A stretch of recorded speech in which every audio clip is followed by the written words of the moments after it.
Hello दोस्तों, आप सभी लोगों का हमारे यूट्यूब चैनल में स्वागत है।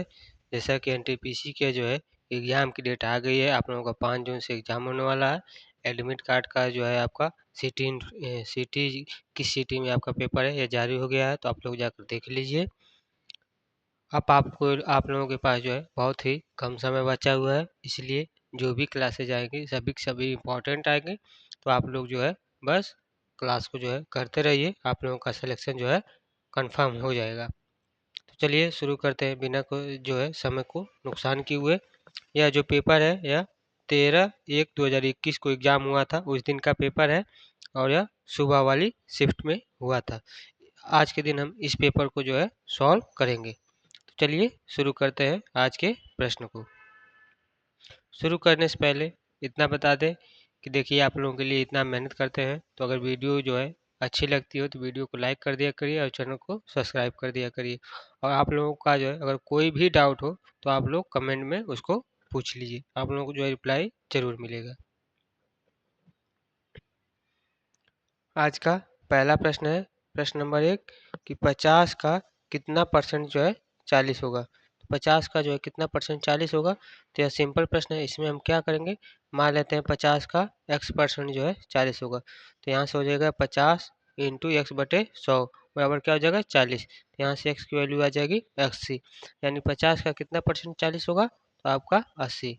50 का जो है 80% हमारा आ जाएगा 40। तो सही आंसर हो जाएगा ऑप्शन नंबर ए 80।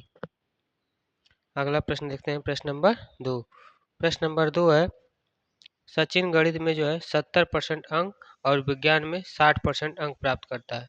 मान लीजिए कि दोनों विषय के पूर्णांक जो है समान है, तो सचिन दोनों विषयों में कुल कितने परसेंट अंक प्राप्त करता है। इस प्रकार के प्रश्नों को सॉल्व करने के लिए सीधा सा तरीका है, मान लेते हैं कि जो पूर्णांक है वह कितने का है, 100 का है। 100 का फिजिक्स का मैथ का पूर्णांक हो गया और 100 जो है किसका हो गया, विज्ञान का पूर्णांक हो गया। तो मैथ में 100 में से कितने पाए हैं, 70%, यानी कि मैथ में हो गया 70 नंबर और विज्ञान में हो गया आपका 60 नंबर। तो कितना टोटल कितना हो गया, तो 130 नंबर। टोटल 130 नंबर किस में से पाए हैं, 200 में से। तो 130 बटे 200 कितना परसेंट हो जाएगा, इंटू 100। तो जो 2 जीरो से 2 जीरो जाएगा, इसे करेंगे तो 2 छक्के 12 2 पच्चे 10, यानी कि सीधा सीधा आ जाएगा 65%। तो सही आंसर क्या हो जाएगा, सही आंसर हो जाएगा दोनों विषय में कुल कितने परसेंट अंक प्राप्त किए हैं, 65% अंक प्राप्त किए हैं। देख लीजिए इसमें दोनों विषयों का पूर्णांक 100 प्लस 10 200 हो जाएगा। गणित में 70 हो जाएगा, विज्ञान में 60 हो जाएगा, टोटल 130। और इसको यहाँ से कितना हो जाएगा, टोटल आपका 65%। अगला प्रश्न है, प्रश्न नंबर 3। प्रश्न है कि उस विकल्प का चयन करिए जो तीसरे पद से उसी प्रकार संबंधित है जिस प्रकार से दूसरा पद पहले पद से संबंधित है। यानी जिस प्रकार रॉ को हम वार लिख रहे हैं उसी का स्टार उसी प्रकार से स्टार को क्या लिखेंगे, तो स्टार को लिखेंगे RATS, क्योंकि यह उल्टा लिखा गया है। तो उसी प्रकार लिखेंगे RATS। सही आंसर क्या हो जाएगा, सही आंसर हो जाएगा RATS, यानी कि आपका ऑप्शन नंबर सी सही हो जाएगा। अगला प्रश्न है, प्रश्न नंबर 4। प्रश्न है, प्रकाश संश्लेषण के लिए आवश्यक 4 मूलभूत तत्वों में जो है कौन सा शामिल है। तो प्रकाश संश्लेषण के लिए आवश्यक 4 मूलभूत तत्वों में जो है क्या शामिल है। इसका सही आंसर हो जाएगा आपका क्लोरोफिल शामिल है, सूर्य का प्रकाश, कार्बन डाइऑक्साइड और पानी। प्रकाश संश्लेषण के लिए क्लोरोफिल की आवश्यकता होती है, सूर्य के प्रकाश की आवश्यकता होती है, कार्बन डाइऑक्साइड की और पानी की आवश्यकता होती है। तो सही आंसर हमारा क्या हो जाएगा, सही आंसर हो जाएगा ऑप्शन नंबर सी। अगला प्रश्न है, प्रश्न नंबर 5। प्रश्न है, एक्स और वाई एक कार्य को पूरा करने में 16 दिन का समय लेते हैं, जबकि वाई और जेड उसी कार्य को पूरा करने में 24 दिन का समय लेते हैं। एक्स वाई जो जेड तीनों अगर मिलकर काम करते हैं तो 12 दिन का समय लेते हैं। तो एक्स और जेड उस कार्य को करने में कितना समय लेंगे। तो यह जो है आसान सा प्रश्न है। एक्स और वाई का कार्य की क्षमता कितना हो जाएगा, तो 1/16 हो जाएगा। वाई जेड का कार्य क्षमता कितना हो जाएगा, तो 1/24 हो जाएगा। एक्स और जेड का कार्य क्षमता कितना हो जाएगा, दिया नहीं है तो वह हो जाएगा हमारा एक्स। और टोटल कार्य क्षमता कितने है, तो 1/12।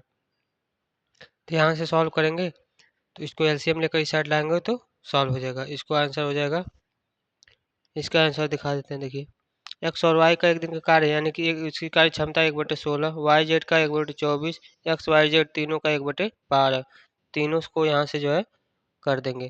तो जेड का जो है एक दिन का कार्य क्षमता कितना हो जाएगा, तीनों में से माइनस करेंगे तो 1/48, जेड का कार्य क्षमता आ जाएगा 1/48।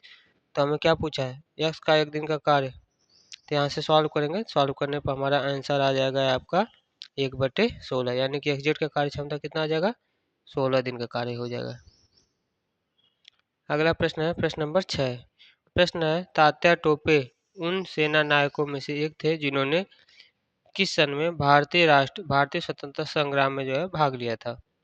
तात्या टोपे जो है उन सेनाओं में से जो एक थे जिन्होंने सन 1857 की क्रांति में जो है भारतीय स्वतंत्रता संग्राम में जो है भाग लिया था। सही आंसर हो जाएगा ऑप्शन नंबर ए। अगला प्रश्न है प्रश्न नंबर 7। प्रश्न है दिए गए शब्द युग्मों में से 3 किसी प्रकार से संगत है, असंगत का जो है चयन करना है। जैसे कि गाय, बछड़ा, शेर, शावक, और देखते हैं कुत्ता, भौंकना, कीट, लार्वा। तो इन सभी में से क्या अलग है, तो इन सभी में से ऑप्शन नंबर सी जो है अलग है। कीट के जो है बच्चे को लार्वा कहा जाता है, गाय के बच्चे को बछड़ा कहा जाता है, शेर के बच्चे को शावक कहा जाता है, जबकि भौंकना जो है कुत्ते की आवाज़ से संबंधित है, न कि उसके बच्चे को क्या कहा जाता है। तो यहाँ से सबसे अलग क्या है, तो ऑप्शन नंबर सी है कुत्ता भौंकना। अगला प्रश्न है प्रश्न नंबर 8। प्रश्न है एक कक्षा में लड़कियों की संख्या लड़कों की संख्या से जो है 7 गुनी है, यानी कि गर्ल्स जो है बॉयज से 7 गुना ज़्यादा है। निम्नलिखित में से कौन सी संख्या कक्षा में बच्चों की कुल संख्या को निरूपित नहीं कर सकता। इनमें से क्या जो है बच्चों की जो कुल संख्या को निरूपित नहीं कर सकता। तो आइए इसका सलूशन देखते हैं। मान लेते हैं कि लड़कियों की संख्या x है, लड़कों की संख्या y है। प्रश्न के अनुसार x जो होगा y का जो है 7 गुना होगा, तो यानी कि 7y। तो यानी x/y की वैल्यू क्या होगी, 7/1। अगर कुल संख्या हम लेते हैं तो 7a + a इक्वल टू कितना हो जाएगा, 8 हो जाएगा। यदि a की वैल्यू हम 1 से लेकर n तक लेते हैं, या तो 8 आएगी या फिर 16 आएगा, फिर ऐसे करते करते 48 आएगा, 56 आएगा, 72, ये सभी के सभी आएगा। बच्चों की कुल संख्या जो होगी वह 8 का गुणज होगी। तो इसमें 8 का गुणज कौन सा नहीं है, 8 9 72 यह है, 8 6 48 यह भी है, 8 का मल्टीपल यह भी है, जबकि 52 नहीं है। तो पूछा है इसमें कि कौन सा नहीं है, तो आपका सही आंसर हो जाएगा, आपका सही आंसर क्या हो जाएगा, ऑप्शन नंबर बी 52।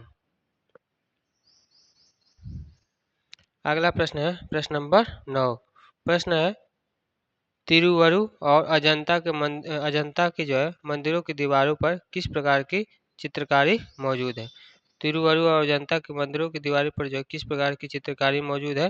तो यह आपका किस प्रकार की चित्रकारी है, तो यह भित्ति की चित्रकारी है। सही आंसर क्या हो जाएगा, ऑप्शन नंबर ए, भित्ति की जो है चित्रकारी है।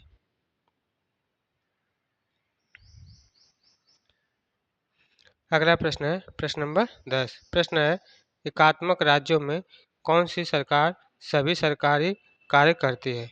कौन सी सरकार जो है सभी सरकारी काम करती है, तो आपका केंद्र, यह जो है सभी सरकारी कार्य करती है। तो सही आंसर क्या हो जाएगा, ऑप्शन नंबर सी, केंद्र या फिर सेंट्रल। अगला प्रश्न है प्रश्न नंबर 11। प्रश्न है गुजरात में स्थित प्रसिद्ध पेट्रोलियम साइट का जो है नाम क्या है। तो गुजरात में स्थित प्रसिद्ध पेट्रोलियम साइट का जो है नाम क्या है, तो इसका नाम है अंकलेश्वर। अंकलेश्वर इसका जो है प्रसिद्ध पेट्रोलियम का नाम है। तो सही आंसर क्या होगा, ऑप्शन नंबर बी, अंकलेश्वर। अगला प्रश्न है प्रश्न नंबर 12। प्रश्न है निम्नलिखित में से 3 संख्याएं किसी तरह के सुसंगत हैं। विकल्प में जो उस संख्या की पहचान करना है जो कि समूह से संबंधित, इस समूह से जो है संबंधित है। तो आपकी संख्या कौन कौन सी है, संख्या आपकी हो जाएगी 94। 94 को क्या लिख सकते हैं, 9 - 4 क्या होगी 5। उसके बाद 61, 61 को क्या लिखेंगे 6 - 1 क्या आएगी 5। फिर 83 को 8 - 3 क्या आएगी 5। उसी प्रकार 72 को लिखेंगे तो 5 आएगा। 96 को लिखेंगे तो 3 आएगा, 75 को लिखेंगे तो 2 आएगा, 87 को लिखेंगे तो 1 आएगा। तो 5 किस में आ रहा है? तो 72 में आ रहा है। तो इसका सही आंसर क्या हो जाएगा? ऑप्शन नंबर ए सही होगा, 72। अगला प्रश्न है प्रश्न नंबर 13। प्रश्न है ट्रोजन हॉर्स किसका एक रूप है? ट्रोजन हॉर्स किसका जो है एक रूप है? तो इसका सही हो जाए आंसर हो जाएगा ट्रोजन हॉर्स वायरस अटैक का जो है एक रूप है। ये एक प्रकार का जो है हानिकारक कंप्यूटर प्रोग्राम है जो कि कंप्यूटर पर नियंत्रण करके हानिकारक प्रभाव डालता है। यह सिस्टम से जो फाइलों एवं डेटा को जो है डिलीट करने के साथ साथ महत्वपूर्ण जानकारी एवं पासवर्ड को भी चुरा लेता है। तो ट्रोजन हॉर्स जो है क्या है? यह एक प्रकार का वायरस अटैक है। अगला प्रश्न है प्रश्न नंबर 14। प्रश्न है 1973 में केशवानंद भारती केस में इस सवाल को उठाया गया था कि प्रस्तावना को। तो 1973 में केशवानंद भारती केस में जो है कौन से सवाल को उठाया गया था? तो इसका सही आंसर हो जाएगा आपका संशोधित किया जा सकता है। प्रस्तावना को जो क्या किया जा सकता है? संशोधित किया जा सकता है। सही आंसर क्या होगा? ऑप्शन नंबर सी सही होगा। अगला प्रश्न है प्रश्न नंबर 15। प्रश्न है सूर्य और चंद्रमा के द्वारा गुरुत्वाकर्षण के माध्यम से पृथ्वी को एक ही दिशा में खींचने के कारण क्या उत्पन्न होता है? तो सूर्य और चंद्रमा द्वारा गुरुत्वाकर्षण के जो है माध्यम से पृथ्वी को जो है एक ही दिशा में खींचने के कारण क्या हो सकता है? तो बहुत बहुत ही ज़्यादा ज्वार और भाटा आता है। तो सही आंसर क्या हो जाएगा? ऑप्शन नंबर बी बृहद ज्वार भाटा। अगला प्रश्न है प्रश्न नंबर 16। प्रश्न है यदि डब्लू को 46 के रूप में और कैट को 48 के रूप में लिखा जा सकता है तो डॉग को जो है किस प्रकार लिखा जाएगा? तो इस प्रकार के प्रश्नों को कैसे सॉल्व किया जाएगा, आइए दिखाते हैं। प्रश्न में क्या कहा है कि डब्लू को क्या लिखना है? तो डब्लू को लिखना है 23। 23 का दुगुना डब्लू क्या लिखना है? 46। 46 कैसे आएगा? 23 का दुगुना 46 आ जाएगा। उसी प्रकार कैट को क्या लिखना है? कैट को लिखना है 48। तो कैट को 48 कैसे आएगा? सी का वैल्यू होती है 3, ए की वैल्यू 1, टी की वैल्यू 20। तो इन तीनों को ऐड कर देंगे तो क्या आ जाएगा? 24 आ जाएगा। तो 24 को दुगुना क्या होगा? 48। हमसे प्रश्न में क्या पूछा है? डॉग। डॉग को क्या लिखा जाएगा? तो यहाँ से डॉग डी की वैल्यू होती है 4, ओ की वैल्यू होती है 15, जी की वैल्यू होती है 7। सभी को जोड़ेंगे तो आंसर आ जाएगा 26। 26 का दुगुना होता है 52। 26 का दुगुना हो जाएगा 52। तो सही आंसर क्या हो जाएगा? सही आंसर हो जाएगा ऑप्शन नंबर डी 52। अगला प्रश्न है प्रश्न नंबर 17। प्रश्न है सोफिया और रोहन बैडमिंटन तथा फुटबॉल खेलते हैं। सोफिया और रोहन बैडमिंटन और फुटबॉल खेलते हैं। दिनेश और राहुल क्रिकेट तथा वॉलीबॉल खेलते हैं। रोहन और नवीन हॉकी और क्रिकेट खेलते हैं। कौन जो है क्रिकेट नहीं खेलता है? इस प्रश्न में देखिए, आइए दिखाते हैं। प्रश्न के अनुसार कहा है सोफिया जो है बैडमिंटन और फुटबॉल खेलते हैं। Rohan badminton football hockey cricket सभी खेलता है। दिनेश क्रिकेट और वॉलीबॉल खेलता है। राहुल क्रिकेट और वॉलीबॉल खेलता है जबकि नवीन हॉकी और क्रिकेट खेलता है। कौन क्रिकेट नहीं खेलता है? तो आपकी सोफिया जो है क्रिकेट नहीं खेलती है। तो सही आंसर क्या हो जाएगा? Option number D Sophia. Sophia जो है क्या करती है? क्रिकेट नहीं खेलती है। अगला प्रश्न है प्रश्न नंबर 18। प्रश्न है कि आकृति में x के स्थान पर क्या आएगा? आकृति में जो है x के जो है दर्पण प्रतिबिंब मतलब इस x का जो है दर्पण क्या होगा? दर्पण प्रतिबिंब पूछा है तो इसका दर्पण प्रतिबिंब हम क्या निकालेंगे? तो इसका दर्पण प्रतिबिंब हम निकालेंगे। दर्पण प्रतिबिंब में इसका क्या हो जाएगा? तो दर्पण प्रतिबिंब में ये वाली सुई जो है हमारी कहाँ पर आ जाएगी? तो हमारी यहाँ पर आ जाएगी और ये वाली सुई यहाँ पर चली जाएगी। कौन से ऑप्शन में है? तो ऑप्शन नंबर सी में है। तो इसका सही आंसर क्या हो जाएगा? नहीं, यहाँ पर नहीं है इसका। यहाँ पे देखिए ये 6 के बाद 7 पे आ गई है तो यह किस पे आ जाएगी? 5 पे। 5 पे किससे है? इसमें है। और यह किस पे है? 2 पे है तो यह आ जाएगी 10 पे। 10 पे कौन सी है? यह है। यानी कि डी किस में है? डी है आपका ऑप्शन नंबर सी में है। सही आंसर क्या हो जाएगा? ऑप्शन नंबर सी सही हो जाएगा। अगला प्रश्न है प्रश्न नंबर 19। प्रश्न है पुर्तगालियों के द्वारा गोवा पर कब्जा कब किया गया? पुर्तगालियों के द्वारा जो है गोवा पर कब्जा जो है कब किया गया था? तो यह किया गया था 1510 एडी में। 1510 ईस्वी में जो है पुर्तगाल भारत पर में जो है पुर्तगालियों के द्वारा जो है गोवा पर कब्जा किया गया था। सही आंसर क्या होगा? Option number C. अगला प्रश्न है प्रश्न नंबर 20। प्रश्न है 2019 के दौरान निम्नलिखित में से कौन सा दुनिया में दूसरा प्रमुख पेट्रोलियम निर्यातक है? तो दूसरा पेट्रोलियम निर्यातक कौन सा है? तो यह आपका है ऑप्शन नंबर ए, रूस। रूस जो है दुनिया में दूसरा प्रमुख पेट्रोलियम निर्यातक है। यह एक करंट अफेयर का सवाल है। करंट अफेयर की अगर आपको क्लासेस चाहिए तो आप लोग कमेंट में करके बता दीजिए, या फिर आप लोगों का कोई भी डाउट होता है तो आप लोग कमेंट में कर पूछ सकते हैं। अगला प्रश्न है प्रश्न नंबर 21। प्रश्न है 4 संख्याएं दी गई हैं जिसमें 3 किसी तरीके से समान है, एक असंगत है, तो उस संख्या का चयन करें जो शेष से असंगत है, यानी कि इसमें से जो सबसे अलग है उस संख्या का चयन करना है। तो हमारी संख्या क्या है? 4174। 4174 में सभी अंकों को जोड़ने पर आ जाएगा 16। 54 59 इस सभी संख्या को जोड़ने पर आ जाएगा 23। फिर उसके बाद 21 26 इन सभी संख्या को जोड़ने पर आ जाएगा 11। उसके बाद 96 37 इस सभी संख्या को जोड़ने पर आ जाएगा 25। तो प्रश्न में जो है बी सी और डी में दी गई संख्याओं को अंकों को जोड़ने पर जो है क्या हो रहा है? विषम संख्याएं प्राप्त हो रहा है। बी सी डी में सभी सभी क्या है? विषम संख्याएं प्राप्त हो रहा है, जबकि ये वाली जो है सम संख्या प्राप्त हो रही है। तो इन सभी में सबसे अलग क्या है? तो आपका ऑप्शन नंबर ए, असंगत है, यानी कि सबसे अलग है। अगला प्रश्न है प्रश्न नंबर 22। प्रश्न है गुप्त निवेश संबंधित लीक किए हुए दस्तावेज जो कि पनामा पेपर्स के नाम से मशहूर है, यह जो है किससे संबंधित है? तो इस प्रश्न का सही आंसर हो जाएगा मोसेक फोसेका एंड कंपनी, इससे जो है संबंधित है। तो सही आंसर होगा ऑप्शन नंबर सी। अगला प्रश्न है प्रश्न नंबर 23। प्रश्न है cos theta plus sec theta का मान कितना दिया है? 2 दिया है। तो साइन के पावर 6 थीटा प्लस कॉस के पावर 6 थीटा का जो है मान ज्ञात करना है। बहुत ही आसान प्रश्न है, आइए बताते हैं कैसे सॉल्व होगा। Cos theta plus sex theta को हम लिख सकते हैं 1/cos cos theta equal to कितना दिया है? 2 दिया है। तो यहाँ से जब इसका एलसीएम लेंगे तो इसमें मल्टीप्लाई होगा, तो कॉस स्क्वायर थीटा प्लस 1 और कॉस थीटा ऊपर यहाँ इस साइड चला जाएगा तो 2 कॉस थीटा। तो यहाँ से cos square theta minus 2 cos theta plus 1 equal to क्या हो जाएगा? 0।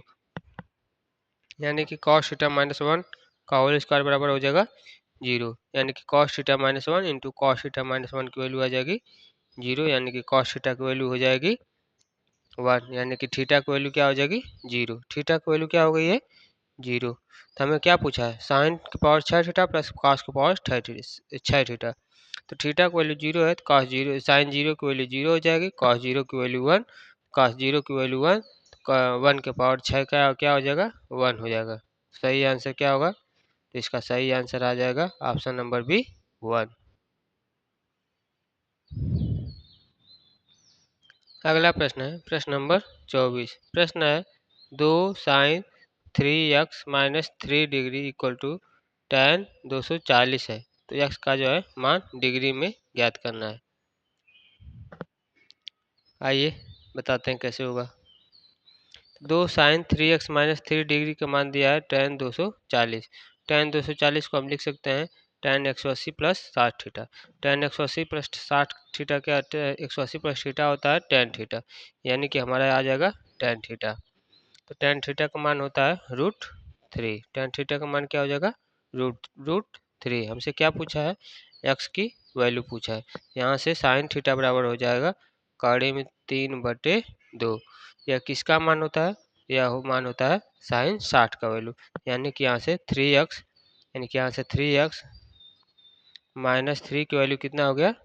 60। तो यहाँ से 3x की वैल्यू हो जाएगा 60 प्लस 3 63, x की वैल्यू हो जाएगा 21। तो सही आंसर क्या हो जाएगा? Option number B, 21।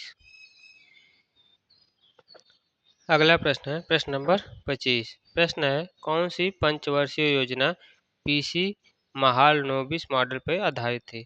वह कौन सी पंचवर्षीय योजना है जो कि पीसी महाल नोबिस के आधार पर पीसी महाल नोबिस मॉडल पर जो है आधारित थी? ये आपकी थी दूसरी पंचवर्षीय योजना। दूसरी पंचवर्षीय योजना जो है आपकी पीसी महाल नोबिस के जो है मॉडल पर आधारित थे। सही आंसर होगा ऑप्शन नंबर बी। अगला प्रश्न है प्रश्न नंबर 26। प्रश्न है कंप्यूटर शब्दावली में निब्बल क्या है। कंप्यूटर की जो शब्दावली में निब्बल को जो है किसको कहते हैं। तो इसका सही आंसर हो जाएगा किसको कहते हैं, तो आधा बाइट। आधा बाइट को जो है निब्बल कहा जाता है। सही आंसर क्या हो जाएगा, ऑप्शन नंबर ए आधा बाइट। इससे संबंधित और भी कुछ पॉइंट है जिसको आप देख लीजिए। 1 किलो बाइट को जो है क्या कहेंगे, तो 1024 बाइट। 1 KB को जो है कितना कहेंगे, 1024 बाइट। 1 मेगाबाइट यानी कि 1 MB को कितने कहेंगे, तो उसको 1024 KB कह सकते हैं।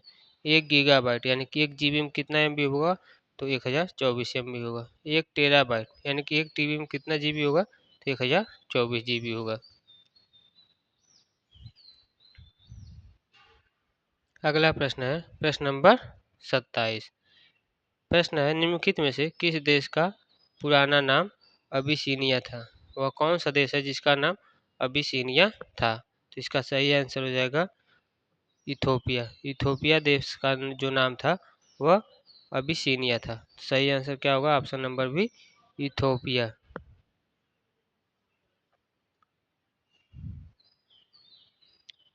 अगला प्रश्न है प्रश्न नंबर 28। प्रश्न है यदि किसी चतुर्भुज के कोणों का अनुपात दिया कितना, 2/4 6 8 है, तो सबसे छोटे कोण का जो है मान ज्ञात करना है। तो कि किसी जो चतुर्भुज के 4 कोण दिए हैं, चारों कोणों का योग कितना हो जाएगा, 4 2 6 6 6 यहाँ पर 6 4 10 10 20 यानी कि टोटल कितना हो जाएगा 20। 20 का वैल्यू हमें कितना दिया है, 360 डिग्री। एक की वैल्यू हो जाएगा हमारा 0 0 चला जाएगा 12। एक की वैल्यू हो जाएगा 12। तो हमसे क्या पूछा, सबसे छोटे कोण का मान। सबसे छोटा कोण क्या है 2, तो यानी कि 2 का मल्टीप्लाई कर देते हैं, कितना आ जाएगा 12 दूनी 24।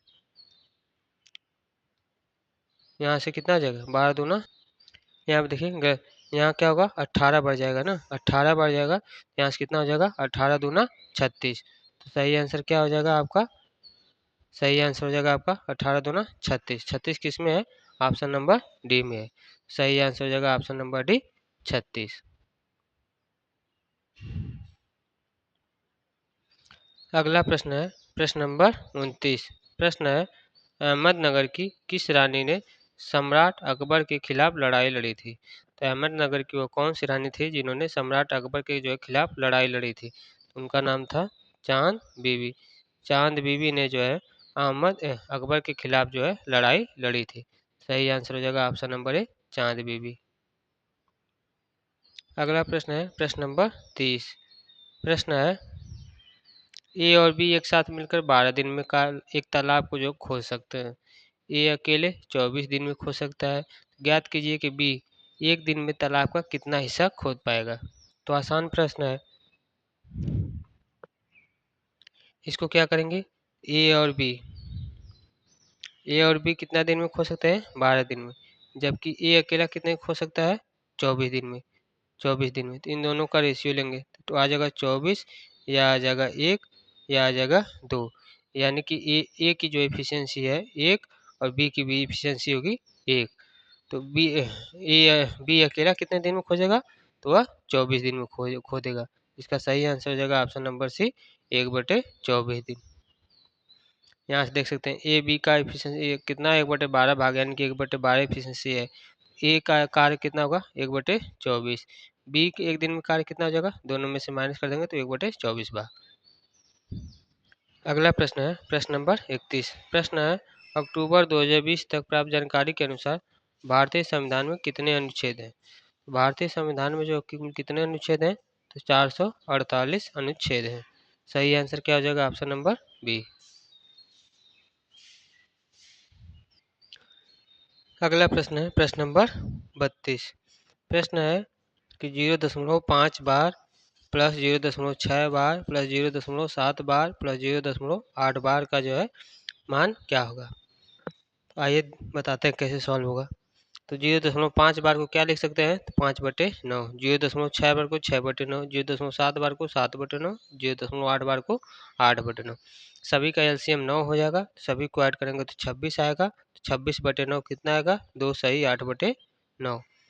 2 सही 8/9 कौन सा ऑप्शन होगा? तो आपका ऑप्शन नंबर सी होगा 2 सही 8/9। अगला प्रश्न है प्रश्न नंबर 33। प्रश्न है यदि काम को XZON लिखा जाता है तो लव को क्या लिखा जाएगा? तो इस प्रश्न में देखिए क्या है।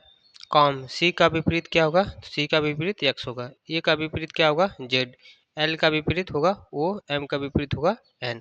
उसी प्रकार एल का विपरीत क्या हो जाएगा? एल का विपरीत हो जाएगा ओ। तो ओ किस ऑप्शन में है? तो इसमें नहीं है, इसमें नहीं है, इसमें नहीं है, केवल और केवल ऑप्शन नंबर डी में है। तो इस प्रश्न का सही आंसर क्या हो जाएगा? ऑप्शन नंबर डी सही हो जाएगा।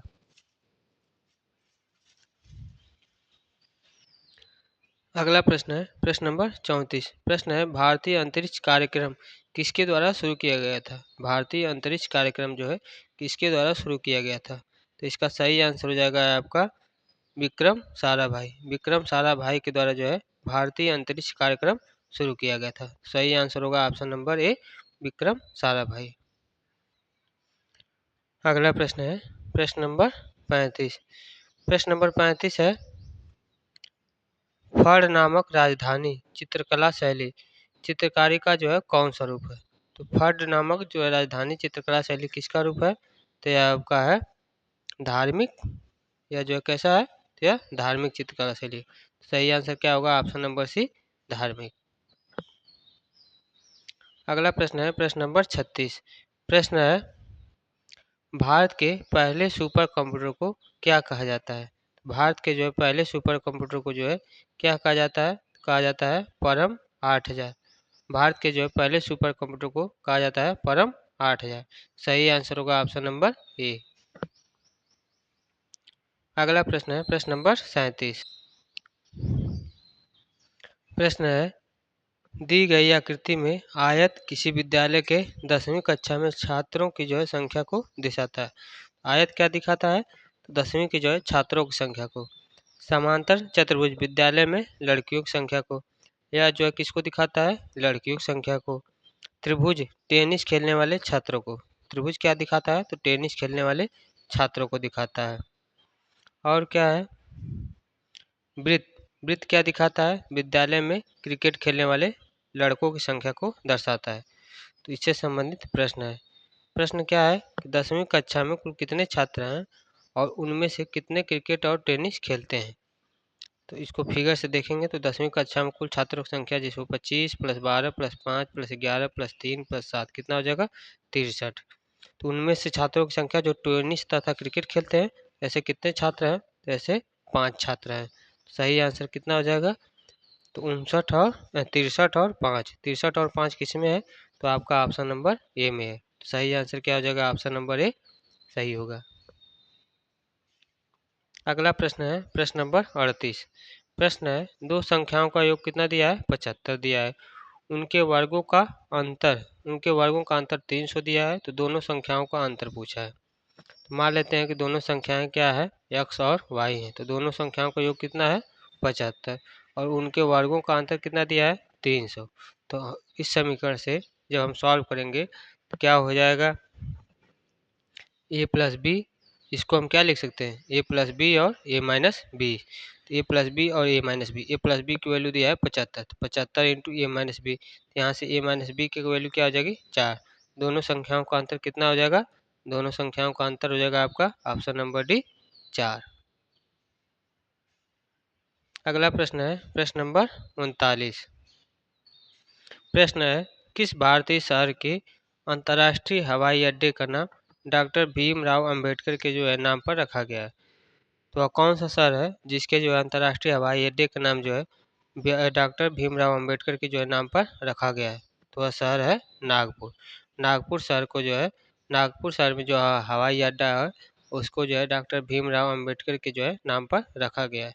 सही आंसर हो जाएगा ऑप्शन नंबर ए नागपुर। अगला प्रश्न है प्रश्न नंबर 40। प्रश्न है 3, 15, 298 में 9 और 3 के आंकिक मानों का अंतर ज्ञात कीजिए। तो 3, 15 और 298 में 9 का आंकिक मान होगा 9 और 3 का आंकिक मान होगा 3 और इन दोनों का अंतर क्या हो जाएगा, तो इन दोनों का अंतर हो जाएगा 6। सही आंसर क्या हो जाएगा, ऑप्शन नंबर बी 6। अगला प्रश्न है प्रश्न नंबर 41। प्रश्न है संयुक्त राष्ट्र के संबंध में संक्षिप्त नाम यानी कि यूपी यूपीयू का जो है पूरा नाम क्या है। यूपीयू का जो है पूरा नाम होगा universal postal union. Universal postal union UPU का जो है पूरा नाम होगा। सही आंसर होगा ऑप्शन नंबर सी। अगला प्रश्न है प्रश्न नंबर 42। प्रश्न है दो अभाज्य संख्याओं का गुणनफल 119 है और उनका एलसीएम ज्ञात करना है। तो दो अभाज्य गुण संख्याओं का गुणनफल, दो अभाज्य संख्याओं का गुणनफल 119। 119 का जब हम गुणनखंड करेंगे तो क्या आएगा, 17 गुणे 17, 17 गुणे 17 होगा। तो अभाज्य संख्याओं का मौसक क्या होगा, तो हमेशा एक होगा। तो मौसक गुणे लसक गुणे दोनों संख्याओं का गुणनफल, तो एक गुणे लसा बराबर 119, तो लसा हमारा जब भी आएगा कितना आ जाएगा, 119 आएगा। सही आंसर क्या होगा, ऑप्शन नंबर डी। अगला प्रश्न है प्रश्न नंबर 43। प्रश्न है tan 3 theta into tan 6 theta की वैल्यू 1 दिया है, यानी कि tan 3 theta into tan 6 theta का मान 1 दिया है। तो tan 30 थीटा का मान पूछा है, क्या होगा। तो आइए सॉल्व करते हैं। चूँकि प्रश्न में हमें जो है tan 6 theta into tan 3 theta का मान दिया हुआ है, तो tan हम निकालेंगे 6 थीटा प्लस 3 थीटा, यानी कि tan a plus tan a plus B. tan a plus B का मान क्या होगा, tan a plus tan b बटे tan 1 माइनस tan a tan b। इस फार्मूले पर यह फार्मूला होता है। इस फार्मूले में जो है 6 प्लस टी क्या हो जाएगा, 9 थीटा। tan और यहाँ पर इसकी वैल्यू क्या दिया है, तो इसकी वैल्यू दिया है 1, यानी कि tan 6 theta plus tan theta बटे 0, यानी कि 0 आ जाएगा। तो tan 0 में किसी भाग से संख्या से भाग दें इन्फिनिटी, tan 9 थीटा का मान कितना आएगा, इन्फिनिटी किस में आता है, tan 90 में आता है। यानी कि 9 थीटा का मान क्या हो गया 90, तो थीटा का मान हो गया 10। थीटा का मान हमारा क्या आ गया 10 आ गया। हमसे पूछा क्या है tan 30 थीटा। 30 थीटा को क्या हम लिख सकते हैं, tan 30 इंटू 10 थीटा लिख सकते हैं, जो कि आएगा 30 थीटा। तो आ जाएगा हमारा tan 300 थीटा, क्योंकि थीटा का वैल्यू क्या है 10 आया है। तो यहाँ से 30 इंटू थीटा, थीटा का वैल्यू 10 लिख दिया, tan 30 अंश 300। 300 क्या लिख सकते हैं, 360 माइनस 60 लिख सकते हैं। तो tan 360 माइनस 60 क्या होगा, tan a माइनस बी क्या हो जाएगा। तो यहाँ से tan 60 अंश, tan 60 अंश का मान होगा -√3। सही आंसर क्या हो जाएगा, -√3। अगला प्रश्न है प्रश्न नंबर 44। प्रश्न है अक्टूबर 2020 तक प्राप्त जानकारी के अनुसार इनमें से कौन सा देश यूएन सुरक्षा परिषद का जो सदस्य नहीं है। यह करंट के सवाल है। तो करंट के सवाल के लिए अगर आप लोगों को करंट की किसी भी बुक का सलूशन चाहिए तो आप लोग कमेंट करके बता सकते हैं, हम उसका जो है सलूशन यानी कि उसको जो है पूरा करवा देंगे। आप लोग बस कमेंट करके बता दीजिए। इस प्रश्न का सही आंसर हो जाएगा मलेशिया। मलेशिया इसका जो है राइट आंसर होगा। अगला प्रश्न है प्रश्न नंबर 45। प्रश्न है फीफा वर्ल्ड कप 2022 की मेजबानी कौन सा देश करेगा। तो इसका भी सही आंसर क्या था, कतर। सही आंसर होगा ऑप्शन नंबर डी, कतर। अगला प्रश्न है प्रश्न नंबर 46। प्रश्न है नीचे दिए गए 4 विकल्पों में से कौन सा विकल्प उस समबाहु त्रिभुज के क्षेत्रफल के निकटतम होगा जिसकी प्रत्येक भुजा की लंबाई जो है 10 मीटर होगी। तो समबाहु त्रिभुज का क्षेत्रफल क्या होगा, कड़िम 3/4 भुजा का स्क्वायर। कड़िम 3/4 भुजा का स्क्वायर होगा। भुजा की वैल्यू क्या दिया है 10 सेंटीमीटर, तो इसको यहाँ पर रखेंगे, सॉल्व करेंगे तो आंसर हमारा आ जाएगा 43.25 मीटर स्क्वायर। 43.25 मीटर स्क्वायर कौन सा ऑप्शन होगा, तो आपका कौन सा होगा, तो ऑप्शन नंबर बी होगा। सही आंसर क्या हो जाएगा, option number B 43.25 metre square. अगला प्रश्न है प्रश्न नंबर 47। प्रश्न है साधारण ब्याज की कितने प्रतिशत वार्षिक दर पर कोई धनराशि 12 वर्ष में स्वयं की जो है दोगुनी हो जाएगी। तो स्वयं की जो है दोगुनी करनी है। तो आइए यहाँ पर मान लेते हैं हम कि मूलधन यानी कि जो मूलधन दिया है 100 दिया है, तो मिश्रधन कितना हो जाएगा, यानी कि जो 2 साल बाद उसकी धनराशि कितना हो जाएगी दोगुनी, कितना हो जाएगा 200 गुना। तो साधारण ब्याज कैसे आता है, तो मिश्रधन माइनस मूलधन, यानी साधारण ब्याज आ जाएगा 100। कितने साल में लेना है, तो 12 साल में। रेट हमें क्या करना है, पता करना है। तो यहाँ से फार्मूला क्या होता है, फार्मूला होता है साधारण ब्याज बराबर मूलधन गुणे दर गुणे समय बटे 100। मूलधन क्या है 100 और समय क्या रेट क्या है 8, समय क्या है 12 वर्ष। तो यहाँ से जब रख कर सॉल्व करेंगे तो रेट की वैल्यू आ जाएगी 100/12, यानी कि 8/1/3%। 8/1/3% पर जो है स्वयं की जो है 2 गुनी हो जाएगी, यानी कि ऑप्शन नंबर बी सही होगा। अगला प्रश्न है प्रश्न नंबर 48।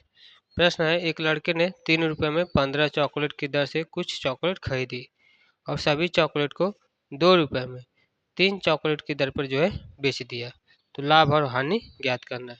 तो आइए इसका सोल्यूशन करते हैं।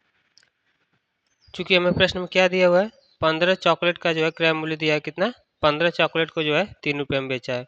तो 3 चॉकलेट का विक्रय मूल्य कितना है और क्या दिया है, 3 चॉकलेट का विक्रय मूल्य दिया है 2 रुपये। तो 15 चॉकलेट का विक्रय मूल्य क्या हो जाएगा, 2/3 गुणे 15, यानी कि 10 रुपये।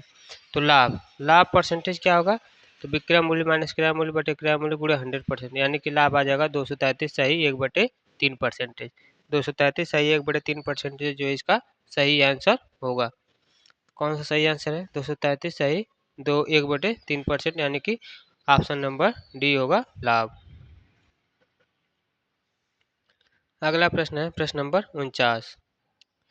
प्रश्न है, यदि ए बी से 2 गुना कार्यकुशल है और वे दोनों एक साथ मिलकर कार्य को 20 दिन में पूरा कर सकते हैं, तो ए अकेले उस कार्य को कितने दिन में पूरा करेगा। तो यहाँ से देखिए ए और बी एक दूसरे दोनों एक साथ मिलकर किसी कार्य को कितने दिन में पूरा कर सकते हैं, तो 20 दिन में। और ए बी से 2 गुना कार्यकुशल है, यानी कि एक यूनिट अगर एक है तो इसकी 2, यानी कि टोटल कितनी यूनिट होगी 3, तो 20 तिहाई 60। टोटल कार्य कितना हो जाएगा 60। ये अकेले उस दिन को कितना कार्य करेगा, 60/2, यानी कि कितने दिन में, 30 दिन में। 30 दिन कौन सा होगा, ऑप्शन नंबर सी 30 दिन। आज का लास्ट प्रश्न है, देखिए हर वीडियो में हम जो है केवल 50 क्वेश्चन तक ही कवर करेंगे।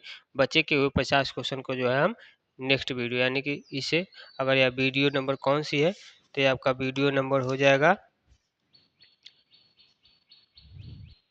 यह वीडियो नंबर आपका 7 है। तो इसके आगे वाली जो वीडियो आएगी वीडियो नंबर 8 होगी, यानी कि इस तरीके से हम कवर करेंगे। तो आज का प्रश्न है 50वां कि दिए गए सादृश्य को पूरा करने के लिए लुप्त संख्या जो है ज्ञात करना है, यानी कि यहाँ पर जो है कौन सी संख्या आएगी। तो इसको आइए देखिए कैसे किया जाता है। तो प्रश्न में हमें क्या दिया है, 2 और 7 के बीच में क्या किसका जो है गैप है, अभाज्य संख्याएं होंगी 3 और 5। उसी प्रकार से 23 और 37 इसके बीच में कौन कौन सी अभाज्य संख्या है, 29 और 31। इसी प्रकार से 11 और 19, 11 के बाद 2 अभाज्य संख्याएं छोड़ दीजिए, 13 और 17, तो क्या आएगा 19 आएगा। तो यहाँ पर कौन सी संख्या आ जाएगी, यहाँ पर संख्या आ जाएगी ऑप्शन नंबर ए 19। सही आंसर हो जाएगा ऑप्शन नंबर ए 19। अगर आप लोगों ने यहाँ तक देख लिया है, आप लोगों को क्लास जो है अच्छी लगी हो तो क्लास को लाइक कर दीजिए और चैनल को सब्सक्राइब कर लीजिए, ताकि जब भी हम क्लास को अपलोड करें तो आप लोगों तक जो है पहुँच जाए।